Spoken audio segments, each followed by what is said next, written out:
यसमा तपाईले के देख्नुभयो यो शक्तिपीठमा हामीले पूजा आजा गर्ने विधिदेखि लिएर सबै कुरा तपाईहरुले भनिदिनुस् न। यहाँ चाहिँ अब तपाईँको मातापाती भएर पञ्चकन्या देवी भनेको उनको 5 वटा दिदीबहिनी।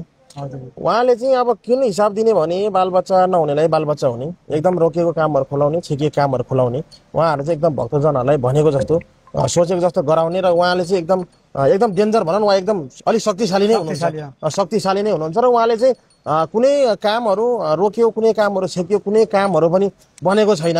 कुनैको अब चाहिँ तपाईँको कामहरू रोकिएको छ भने उहाँ कहाँ आएपछि एकदम कुनै अब चाहिँ स्वरहरू तपाईँको बोली नखोलेको, लोली नखोलेको बालबच्चाहरू ल्याए पनि 7 दिनदेखि 13 दिनभित्रमा लोली बोली खुलाउने देखिँदो रहेछ है। खुलाउँछ। मेरो आफ्नै दिदी पनि 8 वर्षदेखि बोली हराएको छ। हजुर हजुर। उहाँको बोली खुलाउन सक्नुहुन्छ हजुर? उहाँको 8 वर्षदेखि बोली खुलाएको भनेपछि अहिले कति वर्ष हुनुभयो त उहाँले? अहिले त 35-36 वर्ष भनेपछि अब त्यो चाहिँ खोलिँदैन। त्यो चाहिँ खोलिँदैन, एकदम यो छिप्यो। यो चाहिँ बालकमै खोलिनु पर्ने हुन्छ। हजुर खोलिँदैन, अब खोलिँदैन। दुःख नगरे हुन्छ। मठ मन्दिर पनि अब त्यो चाहिँ खोलिँदैन, नलादा हुन्छ। अब यो शक्तिपीठलाई नि हामीले अब के अरे कुन महिनामा चाहिँ यसको हामीले पूजा आजा यो गर्दा राम्रो होइन, तिथि बार तपाईले भन्नुहोस् न। यिनको अब वर्षमा एकचोटि पूजा गर्दा तपाईँको कार्तिक पूर्णिमा नै भन्नुपर्छ। कार्तिक पूर्णिमाको दिनमा चाहिँ उहाँको एकदम मजाले पूजापाठ गर्नु पर्यो हजुरहरूले। अब हामीलाई गम्भीर रूपमा लागेको कुरो के छ भने यो हाम्रो ठाउँ भौगोलिक पनि त्यस्तै छ। हजुर। यो हाम्रो के अरे शिलालाई अलिक तलमाथि राख्न सकिने छैन तपाईँको उसमा के जोखनामा के आयो त? मैले हेर्दाखेरि गर्दै थिएँ तपाईँको शिलालाई चोटपटक लाग्नु पनि भएन र शिलालाई तलमाथि गर्न नमिल्ने देखिन्छ। जहाँ पदार्पण छ त्यही उहाँ जुन ठाउँमा जन्म हुनुभयो उहाँलाई खुसी हुनुहुन्छ।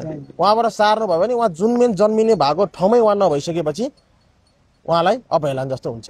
यहाँ पूजा गर्दा हामीले विशेष त कुन बार चाहिँ कुन बार गर्दा चाहिँ धेरै राम्रो हुन्छ? यहाँ चाहिँ एकदम उहाँको बार भनेकै बिहिबार एकदम गर्दा धेरै राम्रो हो यसमा। र यसमा बारको कुरो गर्दा त मङ्गलबार शनिबार होइन, तर बिहिबार पनि धेरै राम्रो उत्तम। मातालाई धेरै प्राय छ बिहिबार। यहाँको मातालाई चाहिँ एकदम प्राय चाहिँ बिहिबारको दिन अति उत्तम देखिन्छ, धेरै राम्रो। तपाईले बोली नफुटेको भयो जस्तो जय जन्म नभएका सन्तान माग्न आउनेलाई चाहिँ के छ तपाईको यसमा? जय जन्म नभएको सन्तानहरू नभएको ठाउँमा धेरै ठाउँमा गएर पनि नभइसकेपछि चाहिँ अन्तिममा यो ठाउँमा आएर चाहिँ तपाईँको बल पुकार मागेर उहाँलाई चाहिँ केही पूजापाठ गरेपछि उहाँको लोली बोली खोलिन्छ र सागा सन्तान नभएको सन्तान उहाँले दिने देखियो। भनेपछि सँगसँगै हाम्रो यहाँ नाग राजा नाग रानीको पनि हाम्रो वासस्थान छ। 5 कन्ने नाग हो उहाँ, 5 मुखी। उहाँको चाहिँ अब काली नाग छ, सेती नाग छ, यहाँ जल नाग पनि छ। यहाँ चाहिँ तपाईँको धेरै छ, धेरै राम्रो छ। यहाँ एकदम जल भएर यहाँ जलमै खेल्ने, अब यहाँ जुन जल आइरहेको छ त्यो कारण गर्दा धेरै राम्रो छ यहाँ। भनेपछि हामीले जो यथास्थान छ त्यहीँ नै हामीले पूजा पाठ गर्ने एउटा मन्दिर भयो। यो मन्दिर हामीले धेरै अरू यस विषयका विज्ञहरूले चाहिँ के भन्नुभयो चाहिँ छाना नलाइकन बनाए राम्रो हुन्छ। जति वर्षाको पानी नाग राजा नागरानीको शिरमा पर्नुपर्छ भन्ने कुरो आइरहेको छ। यस विषयमा तपाईँलाई के छ, तपाईँको उसमा के आयो? मैले हेर्दाखेरि चाहिँ उहाँलाई छाना लाउन पनि मिल्छ है र छाना नलाउँदा पनि मिल्छ, यो दुइटै मिल्छ। यसमा अब हजुरहरूले जे भन्नुहुन्छ त्यही हुन्छ, तर मैले हेर्दा चाहिँ छाना लाउन पनि मिल्छ, छाना नलाउन पनि मिल्छ।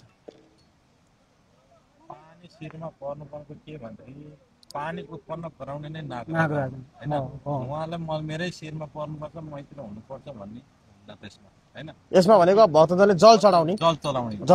अब यहाँ सँगसँगै हाम्रो माई भगवती एउटा शक्तिपीठको रूपमा बगिरहनु भएको छ। अब माई भगवतीलाई पहिले पूजा आजा गरेर अनि त्यस पछाडि यहाँ मातालाई पूजा आजा गर्न आउने भन्ने हो कि कसो छ तपाईँ? ठिकै छ, तपाईँ माई भगवतीलाई नै पूजा गरेर उहाँको जल ल्याएर उहाँलाई चढाउन मिल्छ र यहाँ आएको भक्तजनले त्यो जल लान मिल्छ। पहिले माई भगवतीकै हाम्रो शक्तिपीठको माई भगवतीकै शक्तिपीठलाई पूजा गर्दा नि ठिकै हुन्छ, राम्रै हो। सुरुबाट त्यहीँबाट गर्दा पनि हुन्छ। अब त्यहाँबाट गर्न थालेपछि सधैँभरिलाई त्यहीँबाट सुरुवात गर्नु पर्यो। हुन्छ। तपाईँलाई मठ मन्दिर बनाइसकेपछि के हुन्छ भने यहाँ मानेका छिमेक देवताहरूलाई पनि सबैलाई मन्दिर वरिपरि धुपधुवाई साथमै गरिदियो भने तपाईँलाई अन्त धाउनु पनि पर्दैन हैन। यहीँ आइसकेपछि अब यहाँको माईलाई पनि भयो, यहाँको सिंहभूमि माने राखेका देवी देवतालाई साइडमा धुपधुवाई गरिदियो भने पनि र त्यो पनि झन् अति उत्तम हुन्छ।